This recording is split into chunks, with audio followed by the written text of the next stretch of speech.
So my focus today is going to be on this 55-gallon tank. I have had this tank, oh my goodness, maybe 20 years. Yeah, it's got to be 20 years. I've had this tank as long as we've lived in this house, and we've lived here for 20 plus years. And this tank has always been a work in progress. You've seen it before if you've been watching my videos for any length of time. And then here recently it just became, within the last year, a planted tank, and ever since it has become a planted tank, it has gone nuts, crazy. You can see I've got a ton of fish in here, from adults all the way up to fry. They're prolific breeders. We've got molly babies in here, we got swordtail babies in here, we got guppy babies in here. We have red cherry shrimp. Trying to get the camera to focus. The kind of fish that we're dealing with here and their colors. You can see I've got some babies galore. And the reason I'm filming this tank now is because I just got done trimming all of these plants are jungle val, and they have just kind of really taken over this tank. And yeah, it's a little dirty on the bottom. I got some algae on the glass, but it's a healthy tank. I don't do any water changes on these tanks. I just top them off.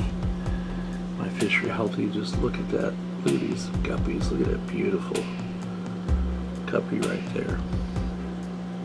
And my little black and yellow mollies had some babies. You can see little guppy babies here. And if you look carefully, there's red cherry shrimp might pop out. I've got a pleco in here. Here's the little baby black and yellow mollies that were born probably, oh, they're probably 3 months old now, maybe 2. And they're just, they're living their best little life down here. Like snails galore.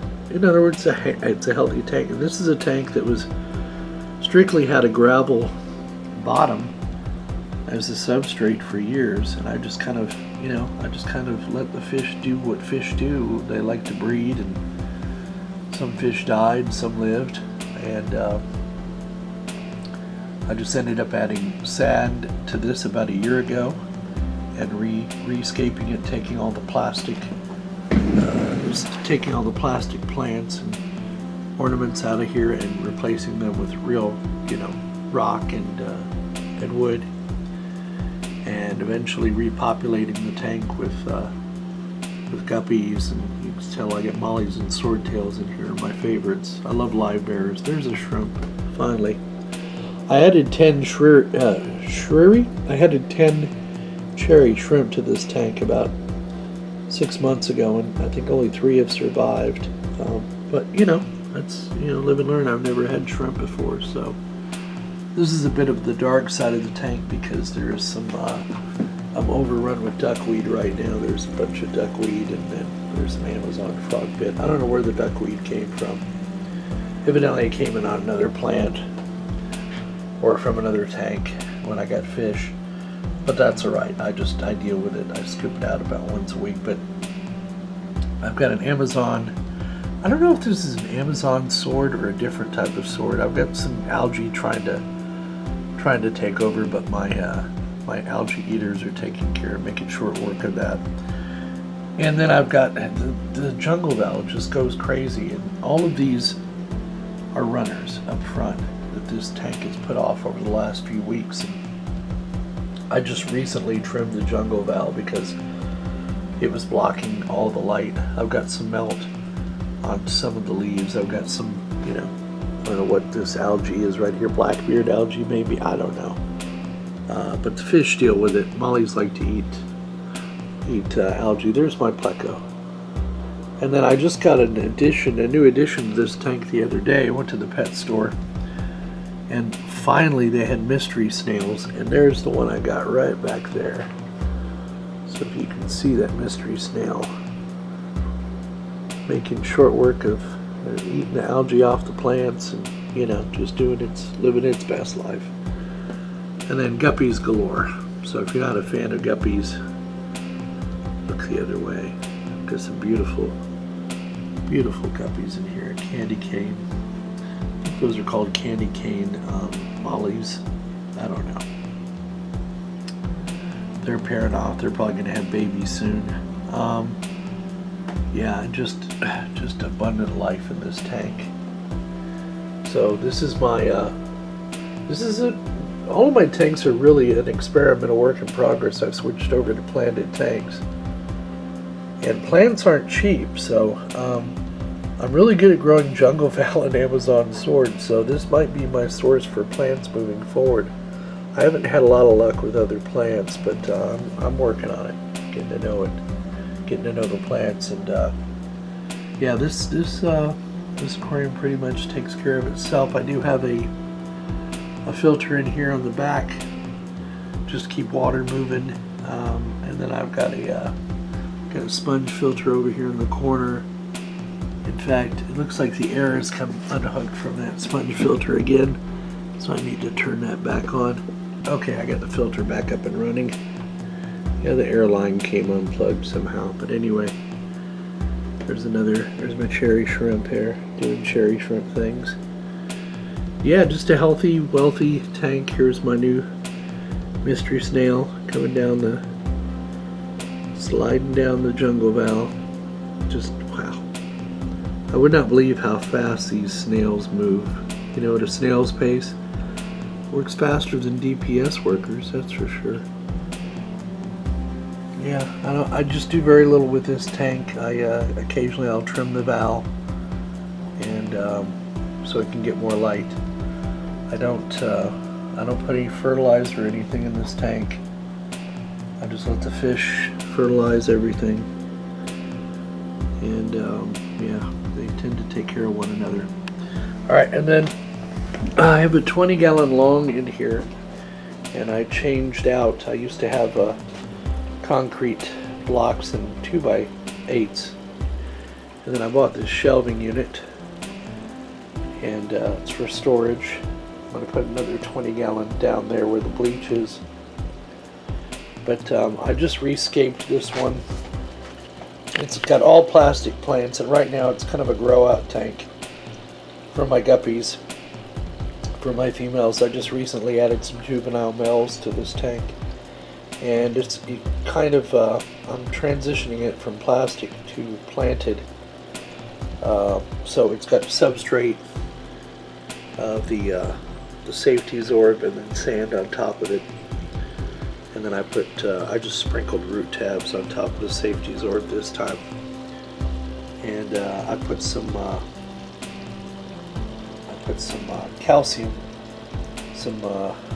what do they call that? Like crushed up seashells into that filter to get the pH stable, to buffer the pH, because the pH likes to swing with the safety zorb when it's first set up. So this tank will eventually transition into having plants, but right now, you know, plants are expensive, and I don't have any money right now to spend on plants, so I've got to wait.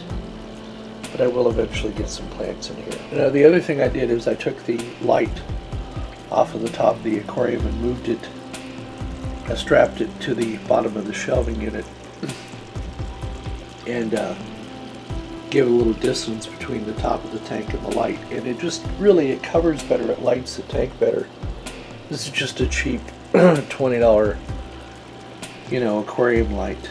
Usually I use floodlights, and I'll show you that here in a minute with another tank, or with a couple of my big 40-gallon tanks use floodlights. I don't use these LED tank lights. And then up here is a 10-gallon tank, and that blue tape here indicates that that's where a leak is on that tank. The silicone is not.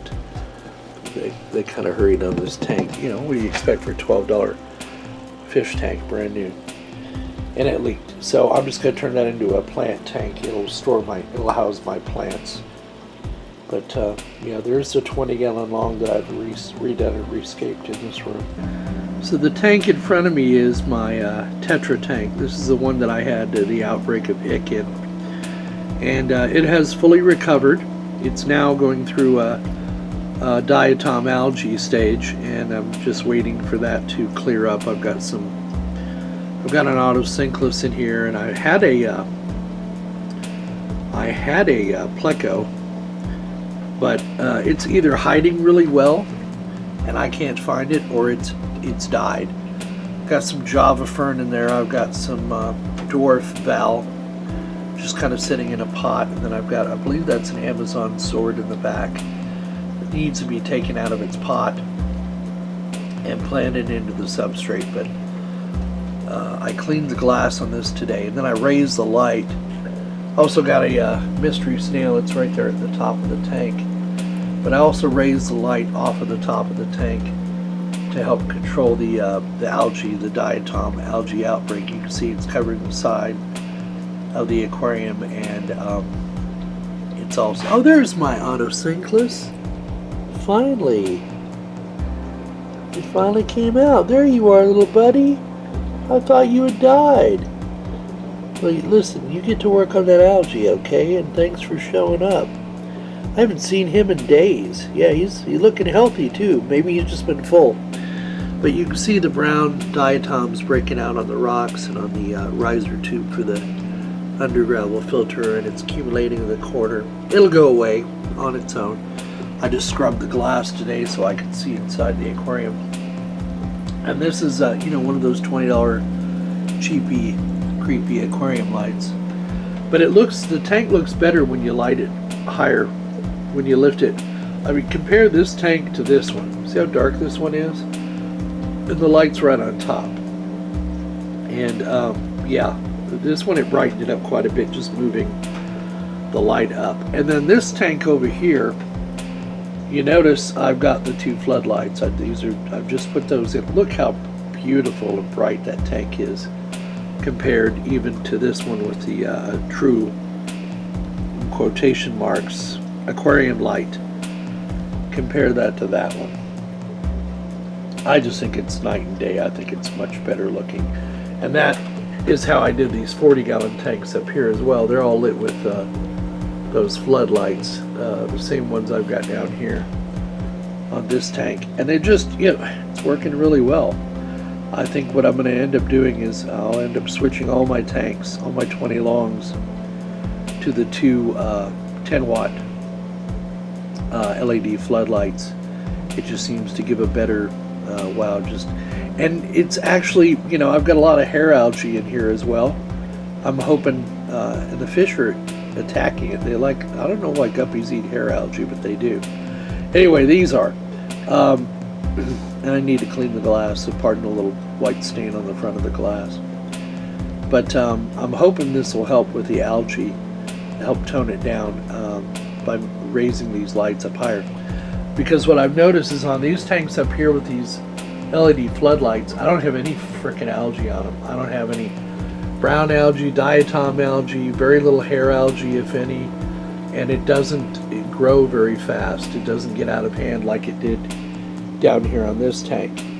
Now, I have a lot more plants in these tanks, but I think it's the intensity and the wavelength of the light has a lot to do with whether you get algae or not as well.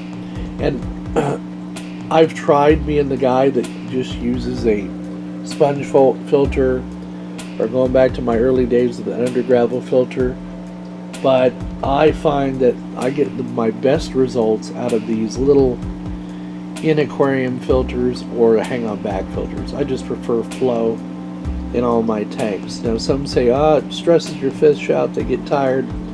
There are areas in my tank where there is no flow, so if they don't want to be in the flow area of the tank, it's easy enough for fish to find areas that don't flow. But I like the flow. I think it helps control the algae a little bit better, and I just think it keeps the water, moving around and oxygenated, and I can put little bags of whatever I need to inside the hang-on back filter. I've got a couple of them up here. One is this is a Tidal 55 on the 40-gallon tank, and that's a Tidal 35, and I like them both. I probably would just end up getting the Tidal 35 for all the aquariums moving forward, but But yeah, I like flow in my aquariums. I think the fish prefer it. And it just makes for, I think, a prettier, healthier tank. The water is crystal clear on here. Compare that to there. Although the water is pretty clear on this one too. So, but we'll experiment with these lights. I think I'm going to end up switching all of my LED aquarium lights like these by Aquanit. They're the cheapest lights I could find. I think we're going to find that I end up changing all these out and going to these double floodlights for the 20-gallon longs, like I did on the 40-gallon and this 40-gallon. So we'll come over to the 10-gallon tanks, and I've got a grow-out tank here for the guppies. For the little baby guppies, and they're starting to grow up and get big. And I got a couple of I forget what those are. Boosts? I don't know. They're covered with snails, but snails aren't eating the plants. They're just eating the diatoms off of it. And then I've got little baby guppies growing out. Yeah, that's kind of an experiment with the black sand. It's just black sand bottom.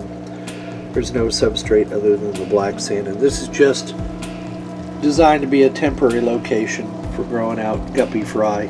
I just wanted to keep them separate from a bunch of the other guppies I have so they couldn't, you know, crossbreed or whatnot. And again, this has got a single LED floodlight.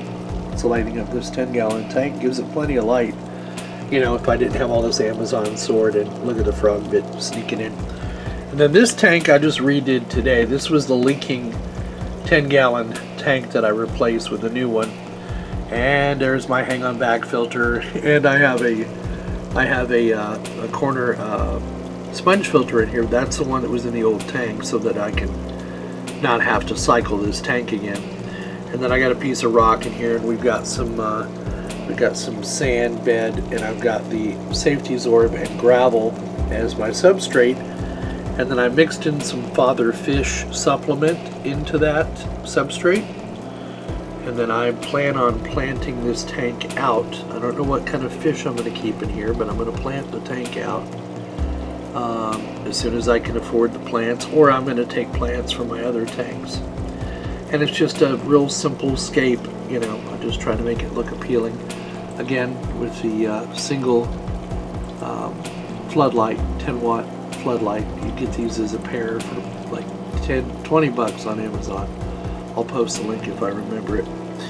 And then we've got this guppy tank down here. It's another grow out tank. It's actually just kind of a storage tank where I put them, where I put the guppies to finding a new home for them or setting up a new scape.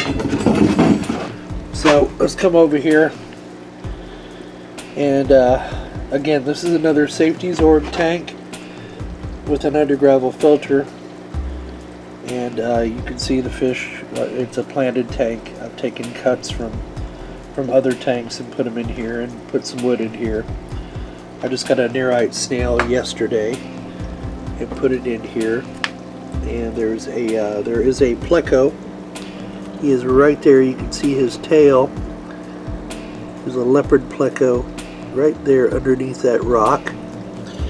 And yeah, this tank's doing healthy as well. And I've got a little, don't ever spend your money on these pieces of shit. On these hang-on back filters from Aqua Clear. Oh my god, what a pain in the ass. This has got to be the cheapest piece of junk I have ever put in my aquarium. Do yourself a favor, buy the Marineland filters, or do even better, buy the Seachem Tidal filters. They're worth every penny. If you're going to get a hang-on back filter, they are just worth every penny. This thing is a piece of plastic junk. It's getting the job done, and you see I've got some biological material floating in the top, and then I've got, you know, some filter floss in there, and then lots of floating plants, and you know, this tank is thriving. This is the guppy grow out tank, and it's a little congested. But these are all the rocks and all the plants, or these are all the rocks and the wood that were in that 20-gallon breeder out in the other room that I showed you. And then, pardon this tank, it's got a little brown algae, little diatom algae on the glass. But this is another guppy tank. This is kind of an experimental grow tank with some plants. I put some jungle val in here. I've got some, I think that's bacopa is what that's called. Don't quote me on that. I'm just learning my plants. And I'm just trying to see what kind of substrate and method works the best for the fish that I raise and the wood that I use. And again, another hang on back filter at Marine Land. I've had that filter probably 20 years. They just rock. They never stop working.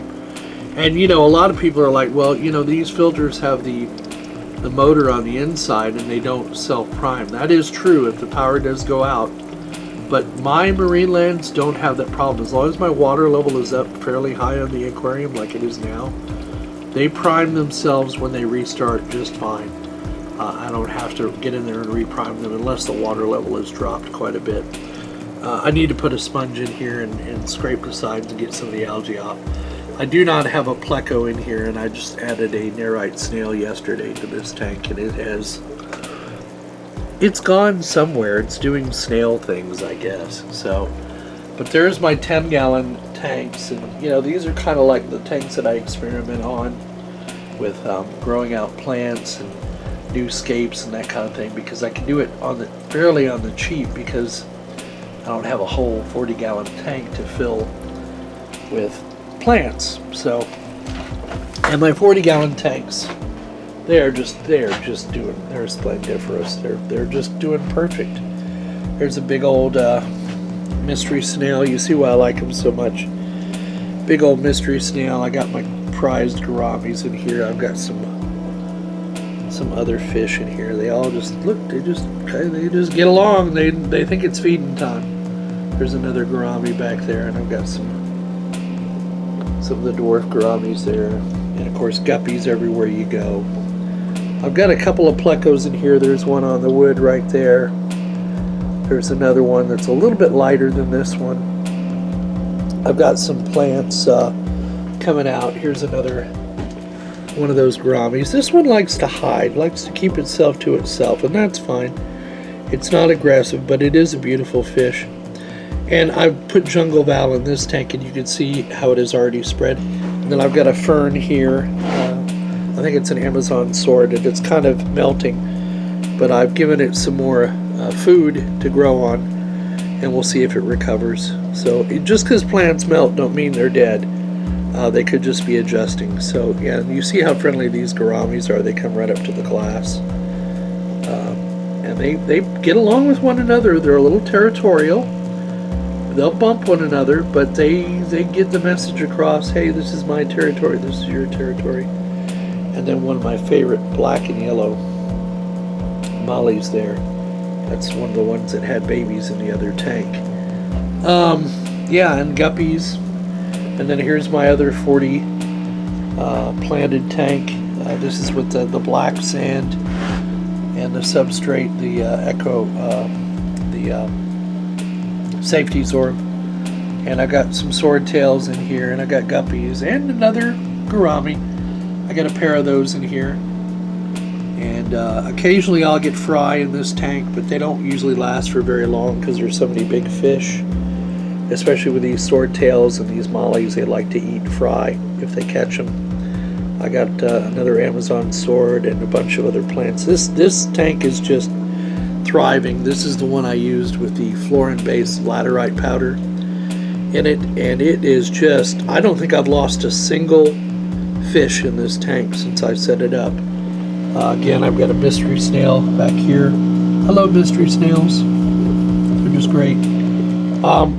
He likes to burrow into, I've got a snail though that likes to burrow into the substrate, and did this little number, and is still, as far as I know, under the sand doing snail things, whatever that is. But yeah, kind of raised that little pile of sand there. And this is the only tank that I have actually still a plastic ornament in. I take that back. This tank down here has another, that's a plastic log. It's not real wood. So I'm trying to move away from plastics in the water. And again, got lots of Amazon frog bit on the top.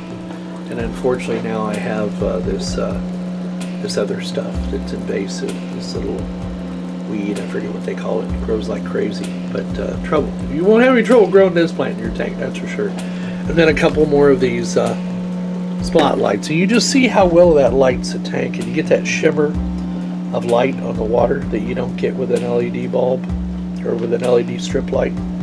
So yeah, very nice tanks. Alright, so I have to pardon the view here. This tank's going to be a little hard to film because my back right now is up against a shelving unit. So this is the 10-gallon tank that replaced my other 10-gallon tank that developed a leak in that upper rear quarter. That's why I have these paper towels here. And yeah, it's got a little bubble of silicone right there on the other tank, and the water found a way and came out. So I've retired. It's not worth it. I could repair it, but why? I moved it into the other room, and it's going to be a plant tank, which doesn't require a full tank of water, just some in the bottom. So in the meantime, this is a new tank I set up, and I took a combination of the safety Zorb, I don't know how well you can see this, the safety Zorb, and gravel that was from another aquarium, so it's, you know, it's ripe with bacteria and whatnot, and I put some father fish supplement in here to give it some oomph, to give it some food. And then I covered that with sand that was already in this aquarium that was laden with snails and other life forms. And right now, the reason I'm filming this is because I just got an order of plants in from Boost Plant. And yes, that is a shitload of plants. And because, yeah, I'm tired of not having plants. So there's quite a few different types in there. There's water wisteria, there's Amazon sword, there's dwarf sage, there's a couple others whose names escape me right now. Some beautiful plants. They came in, and this is why I order from Boost Plant. They just came in wonderful shape. The prices are very reasonable. Their shipping is reasonable. It's quick, it's fast. It was here in 3 days, 2 days perhaps. And they're just really good quality plants. And that's not all I got. I got some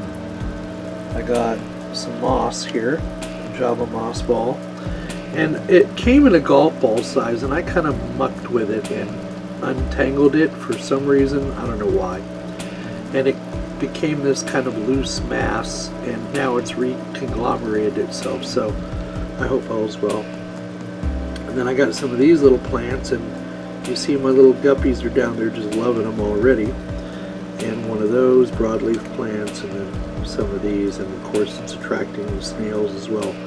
Now snails don't eat the plants, they only eat dead leaves of the plants, so don't be too concerned about snails. But the point of this video is just to show you I got a shed load of plants because one, I'm going to plant this tank.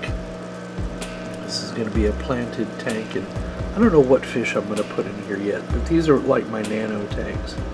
So I want something that looks nice in a smaller tank, you know what I'm saying? So not all these plants will be staying in here. They'll be going to another tank, which is a 20-gallon long. But I know that some of these plants in here I've had excellent luck with before, and I wanted to try them again. The only thing I didn't order, and I just totally forgot, was Valicineris. But I have Val in other tanks, and I could just take cuttings off of those and save the money. I don't need to have right now, because folks, that's a lot of money in plants right there, you know. They're, you know, just figure each one of these is about the cost of $10, $7 to $10 per plant. If you buy 3 in a bunch, you get a discount. So I always end up buying 3 or 6 or 8 in a bunch and get a discount that way. We'll see how they do. But yeah, the fish are, you know, pecking at it. They're already loving it. There are no fish in this tank. It's still cycling. And I turned off the filter because it was digging out the sand. You can see I've got this little area of sand. That filter is just too powerful for the small of the tank, so we'll have to figure out something else.